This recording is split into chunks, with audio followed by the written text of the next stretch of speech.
food and an achiever. Yes, that's the focus of Jamaica Magazine today. Welcome to this Tuesday's edition of our program. Coming up, we showcase the recent program by the Office of the Prime Minister to upgrade the sporting infrastructure of some of the nation's schools. We also savor the taste of some of our scrumptious local dishes as the end of Food Month approaches. Plus, hear from the 2012 winner of the JIS Heritage Essay Competition as we get ready to find out who took the title in 2013. All this and much more right after the news.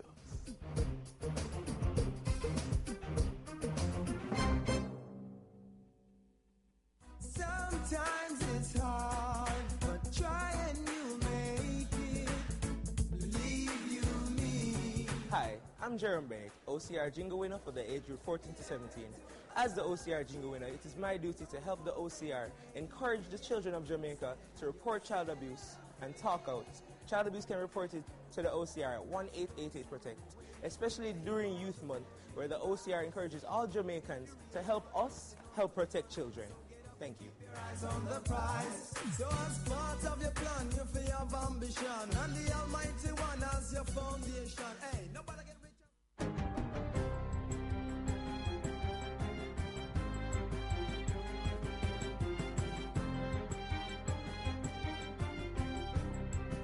Good day, I'm Stacey Ann Smith, and this is your GIS News for Tuesday, November 26. Up to 400 more jobs will be provided for Jamaicans in the long term under a management agreement between the National Insurance Fund, NIF, and Europe's third largest hotel chain, Malaya Hotels International, MHI. The NIF acquired the Braco Hotel in Trelawney in 2000, and under this new agreement, MHI will operate the property for the next 15 years. This follows negotiations which involve the Ministers of Tourism and Labour, under which the NIF falls. The ministers and the chairman of MHI formally exchanged the signed agreement and toured the property last Thursday. And let it be understood that our goal is not merely to have an attractive building or simply to fill its room with visitors, but also to make a strategic investment which promises to produce a multiplier effect that will ripple through our local communities. Earlier this year, the Finance Ministry gave approval for the NIF to undertake renovations and infrastructure improvements at Braco. At a recent Jamaica House press briefing, Information Minister Senator Sandria Faulkner said the engagement of a long-term management agreement would secure 200 jobs initially and also set the stage for future expansion of the hotel to create an additional 150 to 200 jobs. Malaya Hotels International is the 12th largest hotel chain in the world, with more than 350 properties in 35 countries. Upgrading works to the resort town of Ocho Rios is to start immediately. The Tourism Enhancement Fund, TEF, has provided $400 million for Phase 1 of the Ocho Rios upgrading project to commence.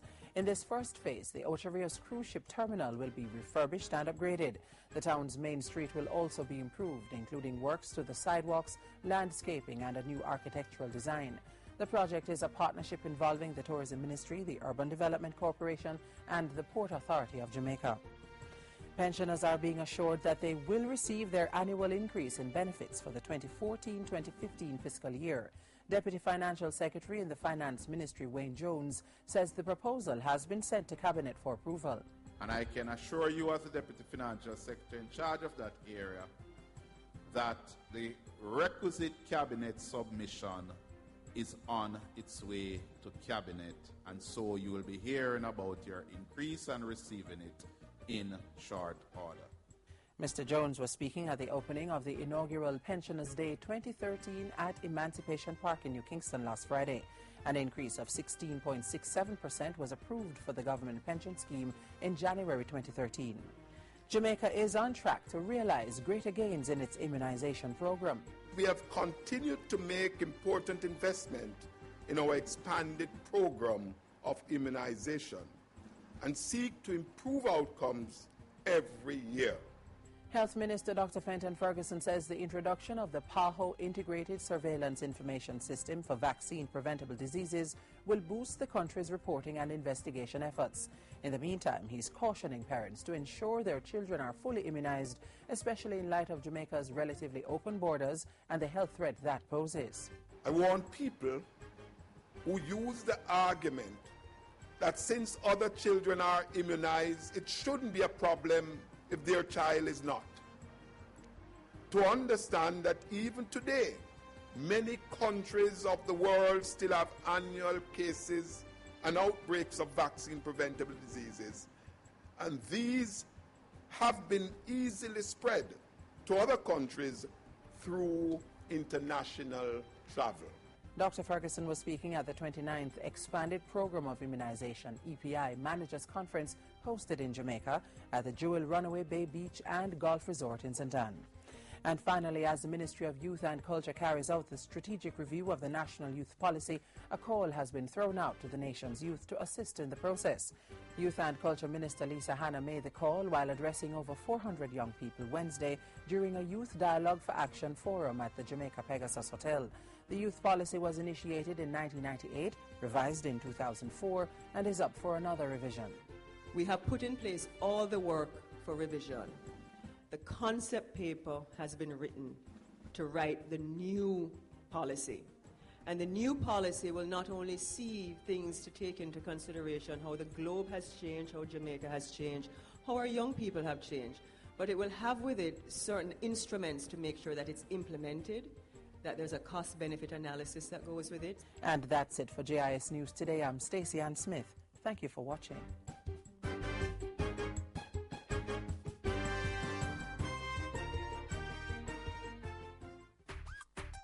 Safety are what we are dealing with. Yo, respect authority and keep your dreams alive. School has to study, not fi fight. Hey, we need each other. Safe school are what we are dealing with.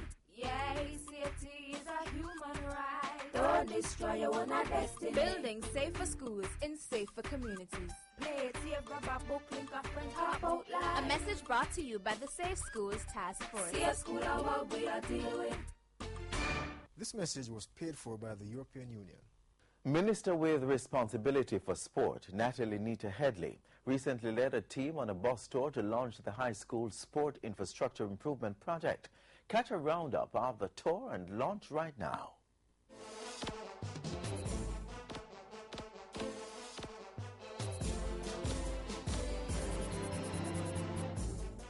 We must fortify the base by improving the facilities that mold our young student athletes.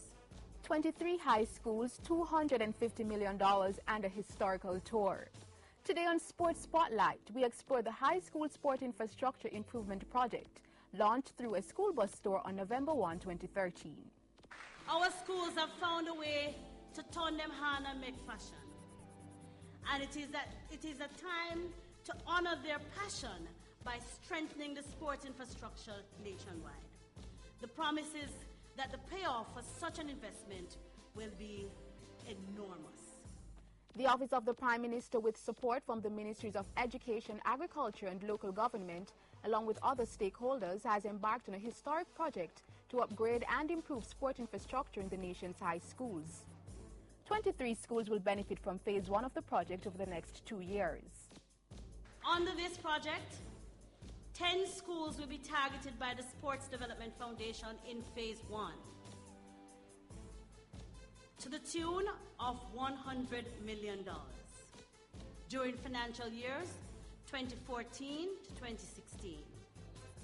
The Ministry of Agriculture, through the EU Sugar Transformational Project, has agreed to target yet another 13 schools which fall within the sugar transformation areas in Phase 1 of this initiative in the amount of $150 million. To launch this historic project, Minister Natalie Nita Headley and her team went on a high school tour.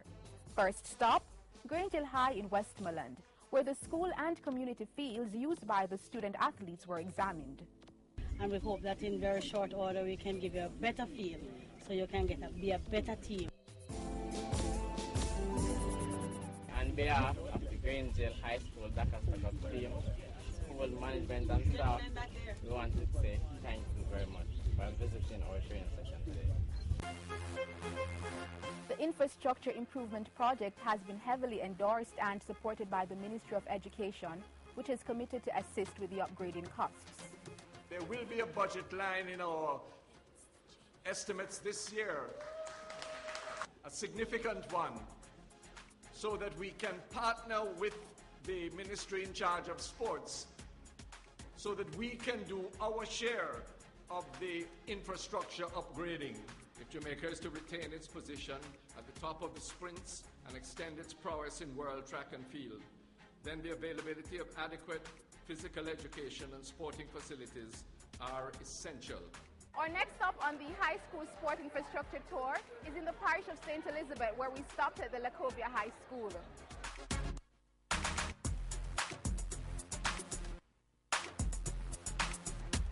Firstly, for the track and field, the current field is not 400 meters. The perimeter is not 400 meters. So our athletes are training like at 300, and they have to go to events where they're actually running on 400-meter tracks. So when they go to these fields now, they're uncomfortable because they're not used to running on those tracks. Then for the football, the surface itself that we're playing on is not ideal. It is because of this that this rural school is ecstatic at the upgrading project to take place on its sporting infrastructure. When we first heard, we were excited because we were looking not only on the sporting benefits, but also on the holistic development of the students at the school. Because once the students know that the school has been improved, sporting-wise, they will feel comfortable. The culture in the school is going to change. Change is certainly coming, as the Sport Development Foundation will provide the engineers who will visit each facility to do infrastructure designs. The designs will include a combination of a running track, football field, cricket pitch, and netball or basketball court. This focus on schools is well founded, as we have found out over the years that where the ownership and management structure of the fields and sporting facilities that we have built are not properly in place, a number of these have fallen into disrepair. It's a sentiment shared by the president of the Intersecondary Schools Association, ISA, who has high praises for the initiative. We at ISA are delighted that this bold step, and I want to underline the word bold, this is history. This bold step has been taken to enhance the quality of the facilities and the human resource in the various schools. Last stop on the tour was the Vere Technical High School, site of the official launch and the signing of a memorandum of understanding amongst all stakeholders. Well, I feel really wonderful. This program has really inspired me a lot to do my best at my cricket career. I hope this can continue over the years. I am confident, and I believe that this program that is being held by this committee will help to put these things back in place, and so I'm excited and I'm waiting to see the outcome. And that's a wrap on the High School Sport Infrastructure Improvement Project launch. For Sports Spotlight, I'm Tamara McHale.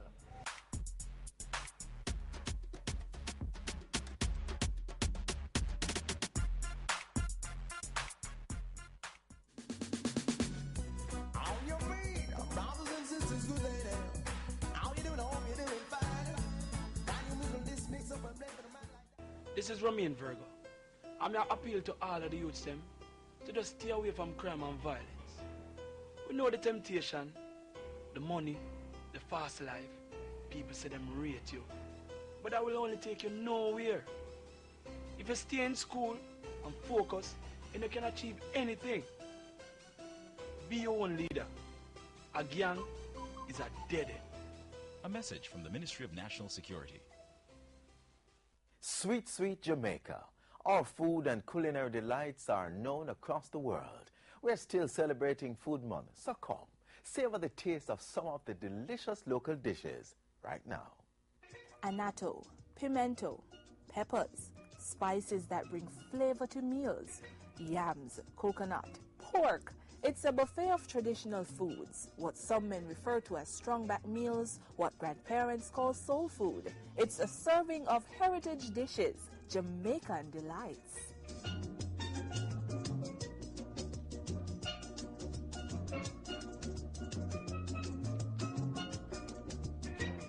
Freed slaves were resilient people.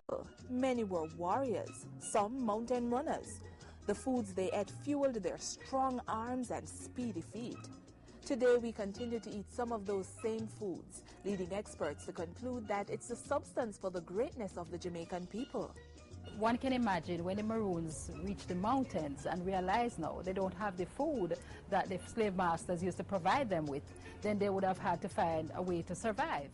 Dr. Powell has been in the culinary industry for more than 30 years, traveling through every nook and cranny of the country, observing the authentic way of preparing Jamaican dishes. With that wealth of knowledge, the culinary expert penned a book, Sweet Runnings Cookbook. The colorful book comprehensively documents the Jamaican cuisine, providing today's housewives with the necessary information to whip up a tasty dish in honor of the ancestors. As a reminder of how a few popular Jamaican meals are prepared, we entrusted the cooking to the expertise of multi-award-winning chef Carl Hart of the Pantry Caterers. Today I'm preparing one entree, a soup, and a dessert. The entree, or main entree, would be stew peas with pig's tail and corn pork, traditional. The pork not touching this one though. It's corn pork, pig's tail, and my dessert is sweet potato pudding, the traditional method, with the hella top, hella bottom, hallelujah in the middle kind of, and a soup, which is pepper pot soup, and the beverage, which is the thing we'll use and wash down everything. I hear people make such a big deal about stew peas. It's also one of the one-pot meals that is so very simple to make. One thing, I'm sorry, you can't have stew peas is not have spinners. What are spinners? Little spinners, flour dumpling. A lot of people are also, because of health-conscious reasons or maybe traditional reasons, would opt not to use regular white flour. I remember my mother used to make some of the tastiest dumplings from Greater Dasheen, cassava, any of the above. So let me see what my stew pea is going on with over here now. My stew peas should be ready. Wow, yeah.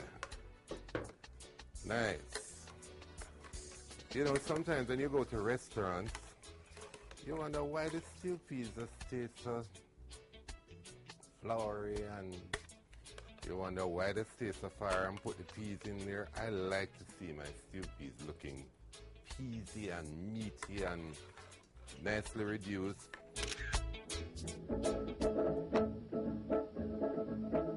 Usually, for a pork lover like myself, you could cook it with meat. But for vegetarians, it's perfectly tasty to go along with a no-meat vegetable soup. Basically, this is about coming together of all the ingredients. See, without putting a thickening agent, all the vegetables have been nicely reduced and come together. But I have one last ingredient to add, which would be my janga, or the crayfish. But sometimes you can add it because you don't want it mixed up and kind of get lost in it. This is pepper pot soup with yam, little dumplings, janga, and, you know. And even as children, you can get children to eat callaloo, but they'll eat this.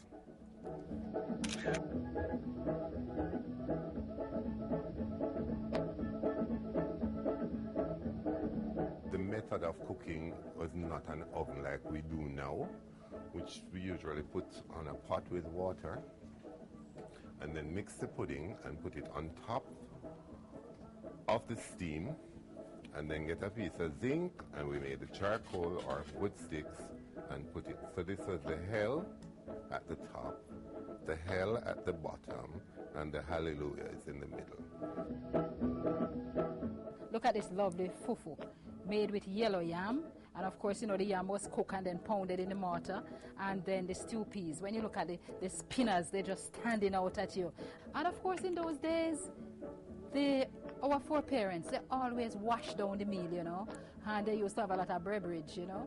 And Carl made this fantastic drink with some sugar, cane sugar, and with civil orange. This is really a fantastic representation of post-emancipation dishes. So you don't have to worry about the expensive flour, imported flour.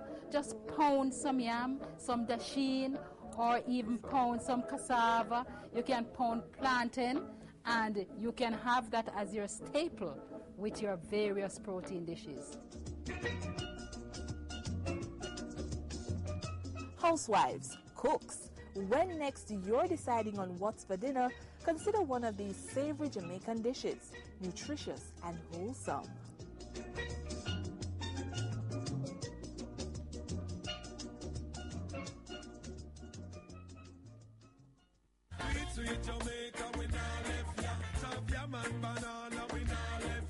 Finger-licking jerk chicken, Helcher fish and bami, we run down yam and banana, roast breadfruit, sweet potato pudding. Jamaica food sweet. This November is Eat Jamaican Month, so let's make a pledge to use more local produce and less foreign goods. Let's grow what we eat and eat what we grow. Sweet, sweet Jamaica, we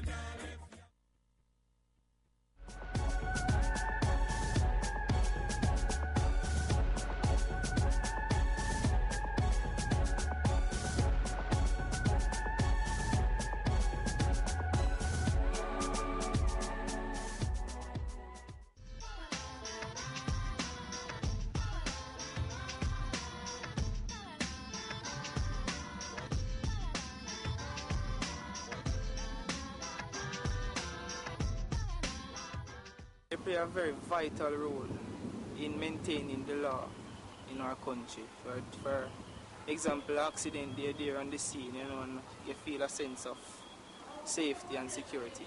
Police officers are very important to the society. I mean, they help to maintain law and order in the country. And I think without them, it would be chaos. Police are considered an essential part of a democratic society. They help to maintain peace and to control violence, and they help to maintain the public's interests. I think that police officers are very important in stemming the crimes and violence that are happening in our community and in our country. Police are very important in our society as they control the day-to-day activities that go on, and they help to stem and keep violence on a minimal in the society. We live in, I realize Jamaica is a third world country, and the police on a whole help to bring a sense of calm and peace for the people on the street.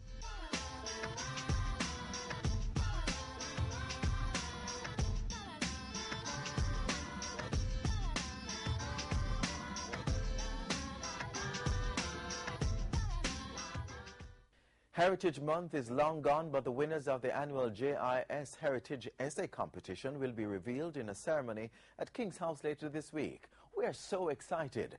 Today we shed the spotlight on the 2012 winner, Tonian Williams, as she gets ready to give up her title. Tonian is now a student at the Westwood High School.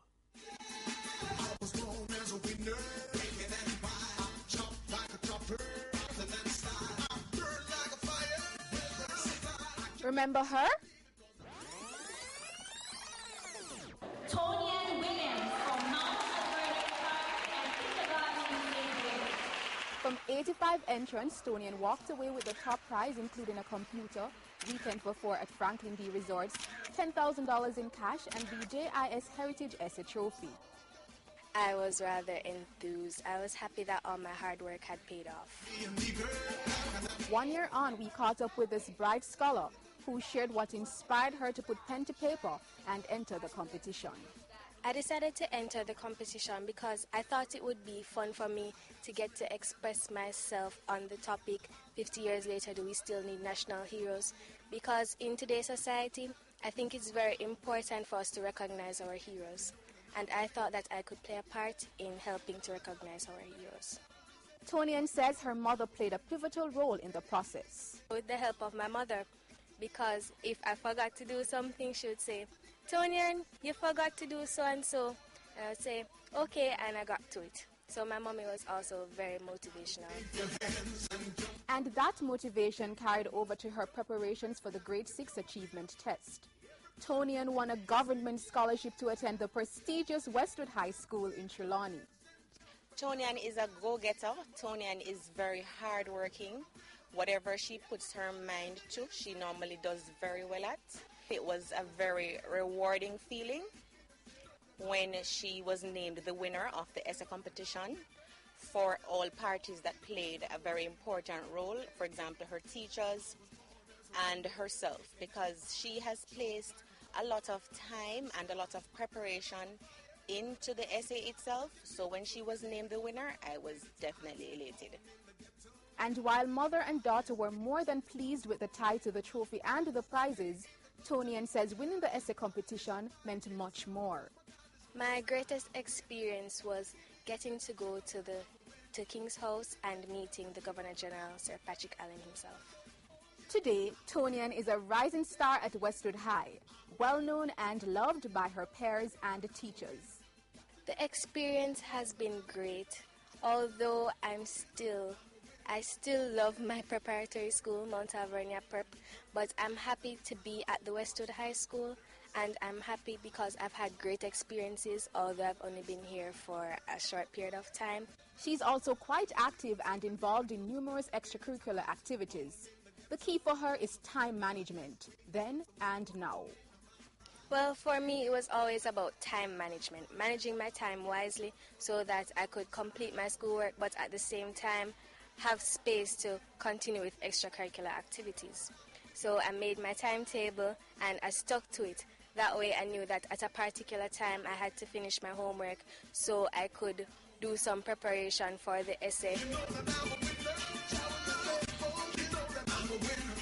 And as she goes on to achieve her other goals, the industry's first former and phenomenal achiever has some words of advice for the writer who will win the 2013 JIS Heritage Essay Competition.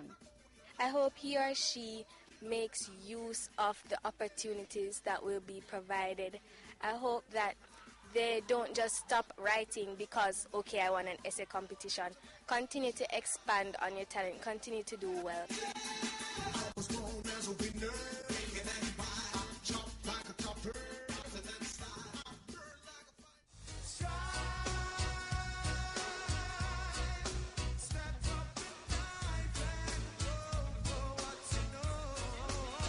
Me at 15, me now run down no baby daddy, me a stay in a school, be married, get my education, so young girls, if you no mess up, get up, brush off, and remember, nourish. Our land has been suffering from immorality. The crime, the drugs, the bloodshed have only brought more sorrow.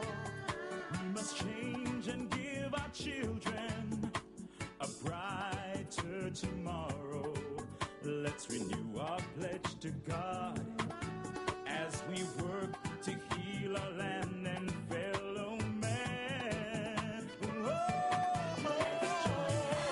Across Jamaica for righteousness. Let's join hands across Jamaica for righteousness. Eternal Father, Bless this Jamaica land. Let's join hands and hearts together and make Jamaica a land of love. Brothers and sisters, let us join hands together to make our country a great place.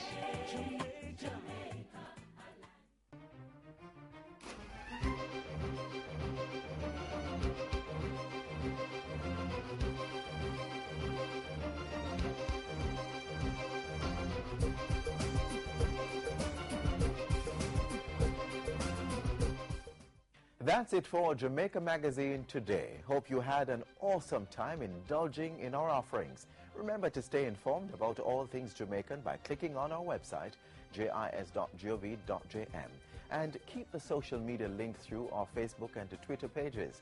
I'm Adrian Atkinson, and on behalf of the entire production team here at the JIS, have yourselves a wonderful evening.